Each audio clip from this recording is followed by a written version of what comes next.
quel moment quelqu'un d'intelligent qui réfléchit, mais qui est inflexible et agressif dans la forme, même s'il a raison sur le fond, à partir de quand, en fait, on doit mettre la limite? Encore une fois, c'est très important de comprendre que la plupart des personnes maltraitantes sont aussi le résultat d'une histoire de maltraitance. Et c'est ce qui fait qu'on reste. Et c'est absolument pas une excuse.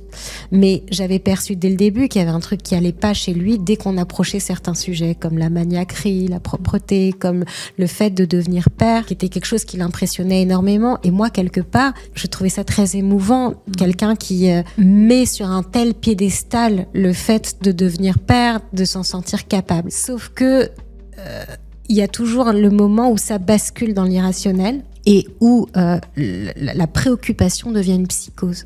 Et chez lui, c'était une psychose. Mais moi, je n'avais pas encore ce vocabulaire-là. Je savais pas, en fait, à quel moment on doit s'arrêter de pardonner. À quel moment quelqu'un d'intelligent qui réfléchit, mais qui est inflexible et agressif dans la forme, même s'il a raison sur le fond, à partir de quand, en fait, on doit mettre la limite. Et comme moi, je m'aimais déjà pas beaucoup, j'avais un seuil de tolérance vraiment très fort.